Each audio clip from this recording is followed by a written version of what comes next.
It is I, Senor London, from Paraguay, and I'm going to sing you a little jingle. Nope, just kidding, guys. Welcome back to another live video.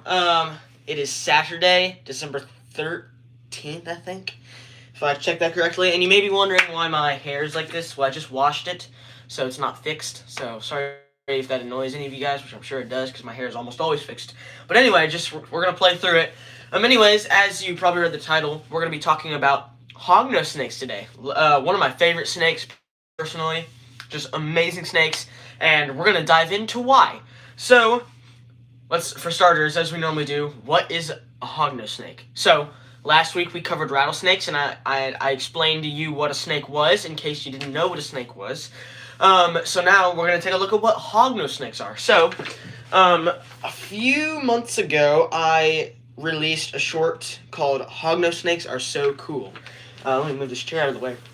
I'm just going to show you a few clips of that, because it has some really cool hognose snake footage that I pulled up. So, let me turn the volume all the way up, and then here we go. Hognose snakes are one of the coolest snakes that you'll probably ever see. You can see that they have an upturned snout. This upturned snout is used for digging because they are a burrowing species. They also have a beautiful pattern that runs down their entire body. It looks a lot like a copperhead. That's why lots of people mistake eastern hognose snakes, or just hognose snakes in general, for copperheads. Hognose snakes are also very famous for playing dead. When a predator comes along that wants to try and eat the hognose snake, the snake will start playing dead and throw up and musk everywhere. The predator will get confused whether it's alive or not. Another really cool thing about hognose snakes is that they can actually make a hood like a cobra can. I hope you now know a little bit more about hognose snakes. That's, so I hope you guys enjoyed that footage. If you want to see the video in more, I don't know, just see it for yourself, then it's on YouTube, Reptiles Galore. It's where you're at right now. Just go to the short section, and it should be down there. So anyways, we're going to dive right in. So I have my handy-dandy reptile book right here. So as you can see, it's pulled up Eastern Hognose Snake. So we're going to specifically talk about the Eastern Hognose Snake today, because that's what I personally find here in Oklahoma, and a lot of my video, every Hognose Snake video that I have put out there, it's been about the Eastern Hognose Snake. So let's dive right in. Let's get into the basics. So what does the Eastern Hognose Snake eat? Now, one thing you need to know about the hognose snake, well, actually, you know what? Before we get into the whole diet and stuff, let's talk about some interesting features of the hognose snake. So, for starters, you can see it's just a plain old snake. It's got a nice brown top there. It's got a yellow underbelly, and but the thing about the underbelly actually is God created them to where their underbellies, their scales on their stomachs, it's actually the color of mold. And the reason why is because now we need to get into why. Yeah. So let me talk about another cool feature about the snake before we get into the whole mold part, because once I talk about this cool feature that the snake has, the moldy underbelly will make a lot more sense. Okay, so as you probably saw in that one clip, if the sound was good, I don't know if the sound was good or not, but if it was, then you saw the snake playing dead in the sand in the video. So that is what hognose snakes are really famous for. Well, the reason why they're called hognose snakes is because you can see they have that upturned snout right there. Here, I'll get a better picture. You can see that upturned snout right there. Now, these are a burrowing species, so they use that snout for digging. So, like, during the winter, maybe, just in times for hiding, they can dig under the dirt and stay under there and, just hang out under there. So, yeah, they're a burrowing species. They love to, so if you get a hognose snake, if you, find one and you want to keep it for a while, I would suggest putting sand, mulch, depends what kind of mulch, more like dirty, like dirt mixed with mulch. That's what I normally do. And just dirt, leaves, all those ones, so they can burrow in, because that's what they really like to do. So that's the reason why they're called hognose snakes. But one really thing they're famous for is playing dead.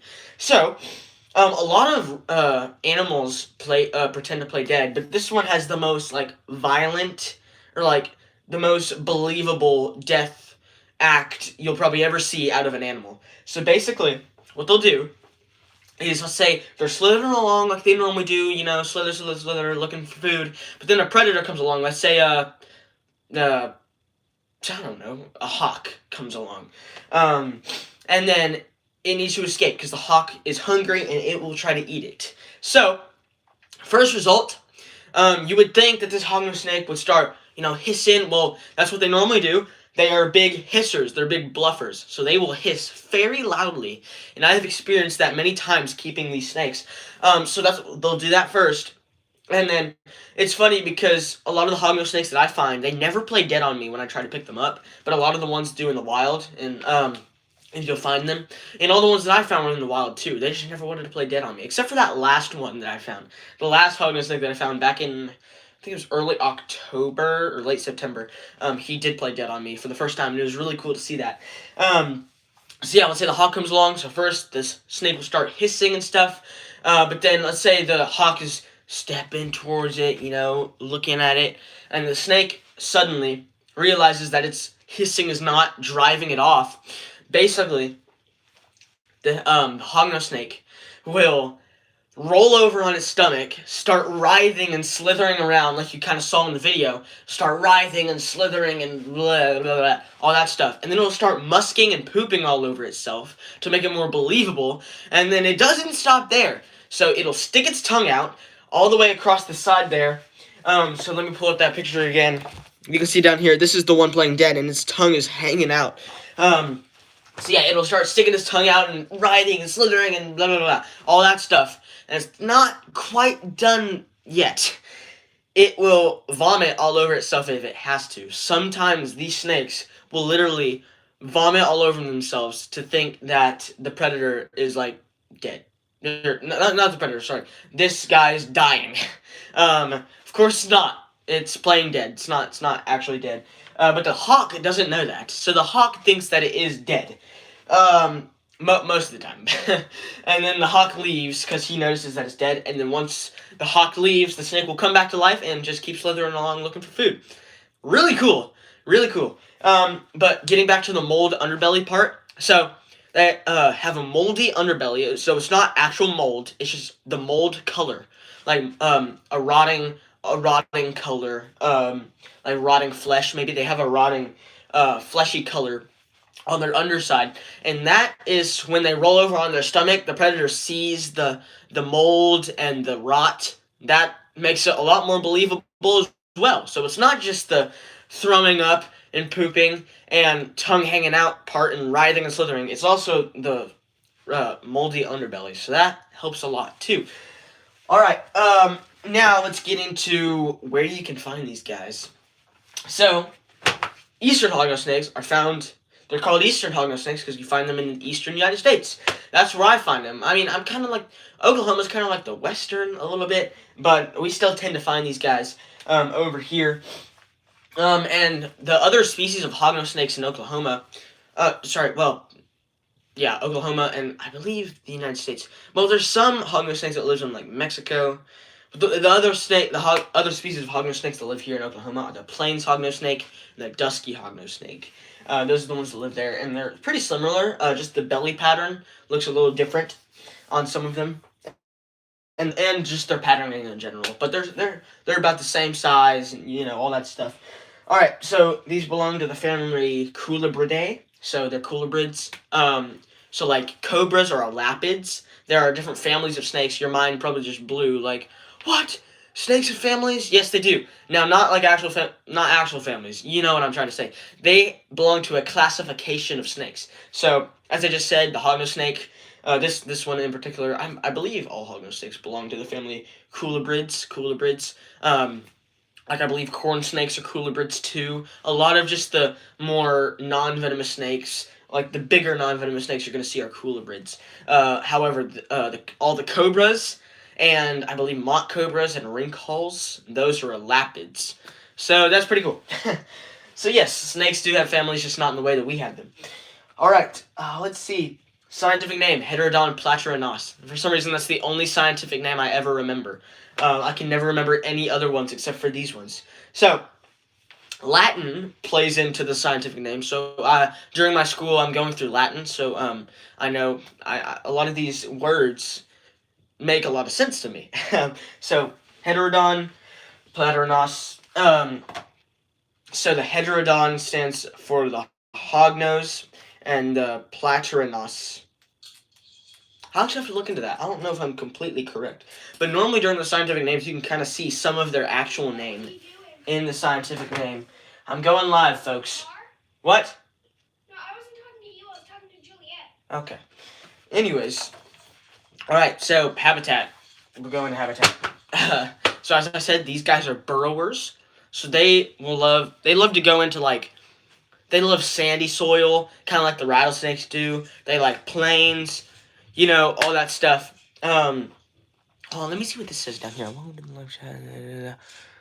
Okay, well, whatever. It's just something popped up. It was weird. Okay, anyways, it's fine. We're all good. Okay, so as I said, habitat, sandy soil, love things to burrow under, like leafy soil. They like plains. They like wooded areas, stuff like that. I found one in a flower bed a few times. So I guess they like flower beds too. So yeah, that's basically their habitat. And as I said, eastern hognose snakes found in Oklahoma, kind of along that region. I believe Texas. Well, no, I think the dusky lives in Texas. I don't know. I think the eastern lives a little bit in Texas, possibly. So yeah, we got that. Next, diet. That's what I was trying to start off with, but then I had to get into all of the cool features about the snake. So now let's go into diet. So their diet mainly consists of mice. They love mice. Well, actually, the thing about this, most captive bred hognose snakes, they like to eat mice. And it's weird because when I caught these snakes, I would go to the pet store and grab little pinky mice and thaw them out and try to feed it to them, but they would never eat it for some reason. But then I tried cricket frogs. So cricket frogs are those little tiny frogs you see jumping around at ponds and the muddy areas. So I love feeding. These guys love cricket frogs, so I'll grab them. I'll go catch some cricket frogs out at a pond and stuff, and bring them to this guy, and they will gobble it down. They love frogs in general, and they love toads too. So these snakes are actually mildly venomous, but pose no threat to humans. So basically, their fangs in the front. When a toad, so you know how toads, not to get in too much into toads, but toads, when a predator comes along, they'll blow themselves up to make them look bigger. You've probably seen that before when you try to catch toads. But these snakes have these fangs. The hognose snakes have the fang more towards the back of their mouth. So when they bite the toad will literally pop like a balloon. So the snake with the fangs can pop all the air out of the toad when it tries to blow himself up and have a nice tasty meal. And the toad's poison. Toads are poisonous because if you try to eat them, they have venom glands in the back. So if you try to eat them, don't eat them because they are very poisonous and you will most likely die. So hognose snakes are immune to toads, which is pretty cool. Or toad venom, not toads. Toad venom. Sorry, my bad. So yes, they enjoy frogs, captive bred ones, and I guess, and some wild ones enjoy mice, and other small mammals and stuff like that. I've never had one that would eat, any, like, insects or anything. I just haven't. So yeah, alright, let's see if there's anything else we want to go over about the snake. I mean, that's pretty much about it. There's not, the main part about the snake was really just the, mildly venomous death act, and yeah, that was pretty much it. Yeah, we could get into a little bit more. I mean, I'm trying to see if there's anything else we would want to get into. Yeah, that's pretty much about it for the hognose snake. The rattlesnake one was a lot more packed of information because it was venomous, obviously. These ones are mildly venomous. I don't know too much about their mild venom. I just know that they're not venomous to humans. Sorry, I almost said poisonous. My bad. These snakes rarely bite. They rarely bite. I've never been bit by a hognose snake. And yeah, that's pretty much it. They really bite. Rarely bite. So these are actually a really good pet idea because they're really mild tempered. The wild caught ones, they're more temperamental. But the captive bred ones, you should really get a captive bred hognose snake. They're great pets, and they're so fun to have. So that was basically all for the hognose snake. I really just wanted to jam this in today because I was doing nothing today. So I really wanted to make another one. As I said, probably do this like twice a week. Probably go live twice a week. So yeah, that was pretty much about it. I hope you guys enjoyed today's live video. If you have any suggestions for other reptiles we could do, then please leave them in the comments, and I will definitely try to cover those. So yeah, just thanking you guys for watching, and I'll see you in the next one. Bye for now, guys. Alright, now I'm trying to remember how to turn it off. I think it's like this. Alright, let me try. Here. There we go. Alright.